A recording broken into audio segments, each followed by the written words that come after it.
Mayor, members of council, city manager, I am here to represent Information Technology and review the CIP section for the program, and specifically talk about in-progress projects and fiscal year 23. Let's see, there we go. So the section has 42 total projects. There are 33 existing, 9 new that will start in FY23. So the full portfolio is about $140 million over the 6-year program. FY23 existing projects are programmed at $42 million. New projects are programmed at $6 million. Projects with no change out of the 42 or the 33 existing, 20 projects did not have any change. Couple to highlight or discuss here. Certainly there's too many to go through with the amount of time we have today, but police oceanfront cameras is a good example. They are 18 cameras have been installed. There's another 14 in progress and planned. We're working on some hardware and installations, and we're working really hard to try to meet the moratorium, because we will have to take a break during the summertime for that construction work down in the oceanfront area. But just an example, we're looking at additional cameras at 18th Street, 22nd, 26, 28, 29, 33, 35, all the way up, working our way up the boardwalk there. Let's see. I'll go ahead and skip to the next one.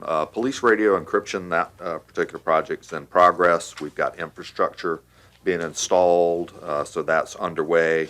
We are doing testing. It will also provide new handheld radios for the police department and the sheriff's office staff, as well as adding the encryption to a portion of the channels that they use for their communication. We're looking at potential completion in June of this year. We are going to make a go, no-go decision in May based on the progress that we have made. And if we decide it's too close with project completion, we may end up pushing that to the fall, but it would be completed in 22. Additional projects with no change. A couple things that are in progress. Electronic poll book replacement. We are working with voter registrar's office and the electoral board. They're in the process. We actually have a meeting tomorrow to talk about their selection process out of the vendors that they did take a look at, but the goal would be, again, to have those replaced with the potential to use it in the November election. So again, it would depend on hardware delivery primarily for that activity. There were some discussions earlier today on some of these particular projects. The one that's numbered 100-580 is the gunshot detection system for the police department. So that was discussed. The funding is in the IT CIP for the expansion and the ongoing costs for that program. A couple others that may be of interest. Libraries, there's equipment ordered to replace and upgrade the technology in the central library, and this will serve an example for the project that's also included in the funding to upgrade the equipment and technology at the branch libraries. Wi-Fi in the city parks. The work is underway for the Princess Anne Athletic Complex that'll put Wi-Fi in that facility. And we are waiting on some hardware and some cabinetry to hold some of the hardware underway for that. They are slated to arrive in June, so again, we would expect to have that portion of the work completed in this calendar year. Future Wi-Fi is targeted for Mount Trashmore and City View Park. Other projects with no change. Southside Network Authority, Virginia Beach, obviously, and council approved the funding for Virginia Beach's portion of that regional ring and work to be done. Portsmouth was the last city to do their approval, so the funding is in place to be able to move forward with that project. And then this library meeting rooms, this is the one that's targeted the branch libraries after we get the central done. We developed standards that would be used so when you go from one library to the other, you have the same experience in the meeting rooms and the facilities there. So that one will start after we finish the work at Central Library. Projects with modifications, there are 13. Couple items of note here: Acela Sustainment, that is for additional user licenses, increase in funding for vendor support for the multi-departments that use that particular service, and to set aside some funds to help when we have to make complex changes to the configuration of the system. Final slide on projects with modifications. Court technology system sustainment, that was discussed early, that there were issues with the paging system. I think the judge called it an intercom system. That is programmed and funded in the funding that is available for that 100,574 project. It was originally funded a little over $1.1 million. I think we did a $250,000 mid-year adjustment to add more funds because after we were into the facility, we found additional issues that needed to be worked on, and then we also have a targeted additional $250,000 in FY2023 to continue that work. But again, the paging system for the Juvenile Detention Center and the Domestic Relations Court are covered in that funding that's proposed. Probably another one that would be of interest to note is the 100-113 Enterprise Public Safety. Right now, that particular project's underway with police records management, and they're working on data search functions, data storage, internal affairs, case management, booking processes, and data conversion. And when the booking process, they're working with the police department, the magistrate, and the sheriff's office, not only looking for system changes, but workflow improvements for that group. This project, the 100-581 Comprehensive Crime Prevention through Environmental Design, this is the additional funding that the police chief was talking about to help with the facility up in the block in the oceanfront area. So this is funding to help get that facility outfitted and equipped the way it needs to be. And there's $750,000 additional dollars targeted for FY23 to be able to finish up that work. There were 9 new projects that have been approved. I think the highlight overview for this would be the majority of these projects are one-time project dollar activities and don't come with a large amount of annual recurring costs. So these investments for these 9 projects, the ones of note here would be revenue management system sustainment, check processing system upgrade. Those were the top 2 projects that came out of the portfolio of new projects for this year. Those help, like the Treasurer's Office, Commissioner of the Revenue's Office, to get them to new and current systems. And that check processing system, they are at risk of hardware life cycle expiration and failure for that hardware. So that's a complete replacement of the check processing system. What that does, essentially, it's where the checks come in, they have to get scanned, processed, make sure the money goes to the bank to the right location. On peak days, they can handle as many as $2 million worth of checks at a time.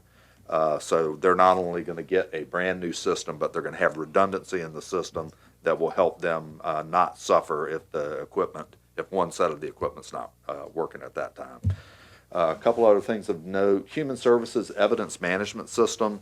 They actually handle a lot of photographs and things that end up in evidentiary activities with the police department and the court system. They don't really have a system to manage that today. They have folders with DVDs and things on it of that nature.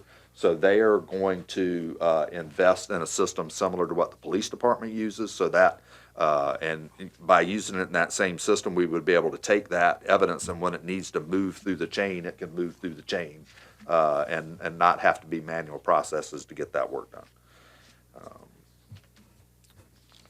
Okay. Forensics Evidence Management, that is for the police department to upgrade and replace their system, so they will be, again, on the similar technology. Aquarium security cameras, that's putting about 30 plus security cameras inside the facility and between the two buildings on the walkway, which is right now not covered at all with security cameras, even though it's part of the exhibits and people do traverse between the two facilities. Public use facility meeting space, that's also a refresh of the equipment and the technology in the meeting spaces and the workshop rooms and community rooms, and they'll have the same equipment that the libraries are going to get in their community facilities, again, getting to an IT standard. Projects with major changes, 21st Century ERP, this HCM stands for Human Capital Management, so this is essentially our HR system that will be upgraded. Based on the amount of money that was already available in the appropriations, we were able to take some of the funds from FY23 and move that out to 24 to free up some dollars in 23. But that won't impact the project. It essentially realigns to accommodate project schedules, staffing impacts, and organizational change that will need to happen in order to make that effective. But there certainly is sufficient funds to progress with the project and to go to contract signing when they end up selecting a product and an integrator. Customer relationship management, this is changing from a pilot project to I'll call it a sustainment project. So essentially, we implemented this for VB311, the City Manager's Office, Communications Office, and Public Works Waste Management. We've been in operation for about 11 months. So far through the project, we have 119,000 service requests from the citizens that have gone through the system in a little bit less than a year. What we're looking for to do with the future funds that are programmed or continue to add other departments and agencies to the system. So there's a front-facing portal for folks to request issues and to report issues with the city. So we're right now working to add resort management. The future would be to add housing and neighborhood preservation. We're also speaking with Commissioner of Revenue's office to add business licensure in that product, where someone can come in and apply and it tracks them through the process and moves them across the different agencies of the city that needs to do the work. And we are looking for integrations with existing city systems like Acela, CAD for 311, and then a payment portal for waste management.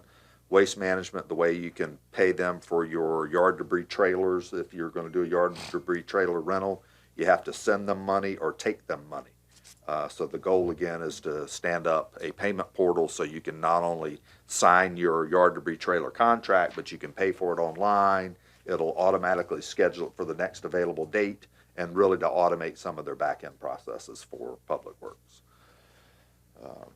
That check system upgrade, we already talked about that. $677,000 again to do their replacement. And current projects underway, information security enhancements. So we're bringing in new tools and looking at automated detection and response for incidents that occur. We talked about the regional broadband ring, courts technology. We have worked already on replacing their evidence carts. What we heard when we first went over there is sometimes when they had a court case, they didn't even have the ability to take the evidence from the attorney or the police officer or maybe a family and project that in the room so you can see and hear what the full evidence was. And they were at some points having to move court cases to different courts because the technology worked in one courtroom but not the other, or postpone and bring them back and reschedule folks. So we have worked really hard to get those enhancements and with up-to-date technology in those courtrooms. And again, I think the phase 2 was the intercom paging system to be able to take care of that. Okay, we talked about those. Police records management system, that we talked about that's in progress.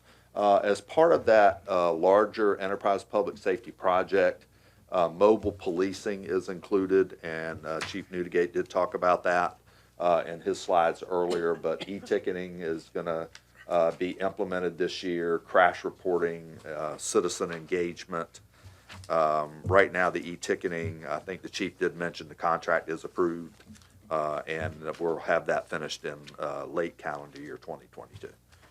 Police in-car cameras, he also had mentioned that, over 200 plus in-car camera installation.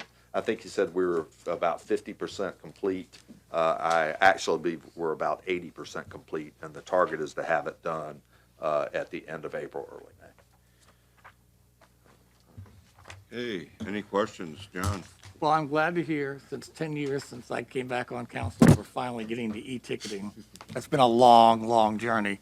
But I've had this conversation with the city manager, and it doesn't directly apply to where we are because it's too late. But I'm unconvinced that when I look at all the stuff in that budget, it's not clear where we are. I'd like to know this.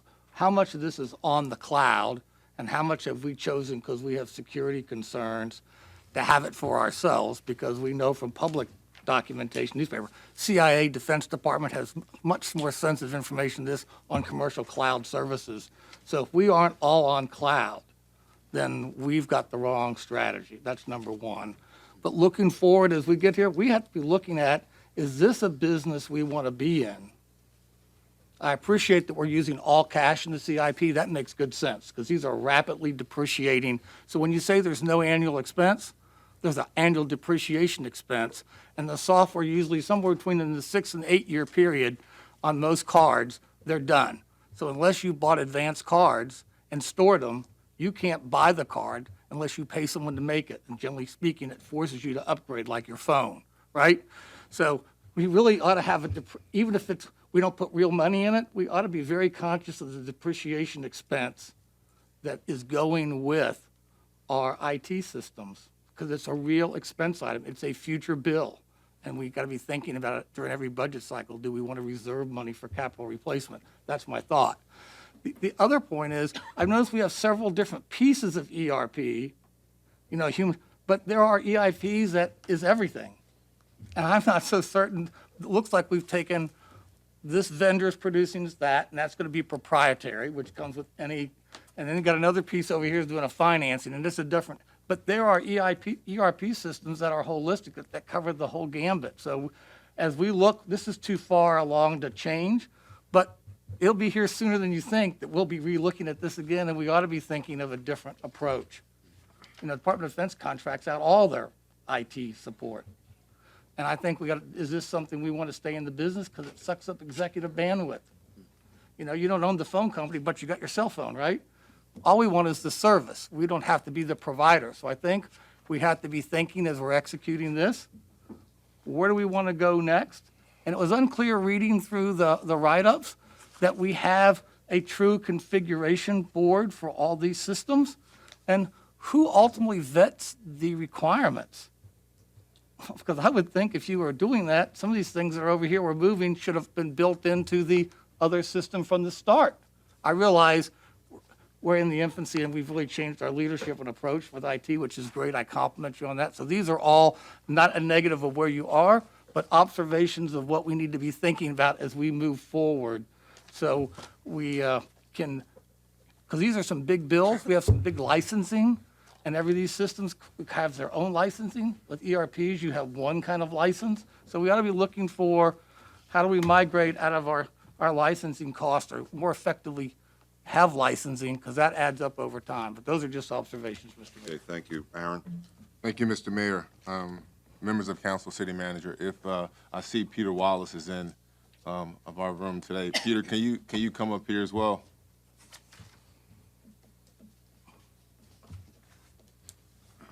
Hey, Peter, how you doing? Thank you so much, sir. And Kevin, thank you for your presentation as well. I think it's appropriate that, we all public acknowledge the great work that you and your team has been doing. Government Technology has announced that Peter Wallace, the city's chief information officer, has been named among its top 25 doers, dreamers, and drivers of 2022. The annual awards program, now in its 21st year, acknowledges the contribution of visionary public sector technology leaders. This year's honorees includes innovators, collaborators, and transformers who are using the power of technology to enhance state and local government services which elevate citizens' experience. CIO Peter Wallace is named among top 25 Doers, Dreamers, and Drivers of 2022 by Government Technology Magazine. I just want to say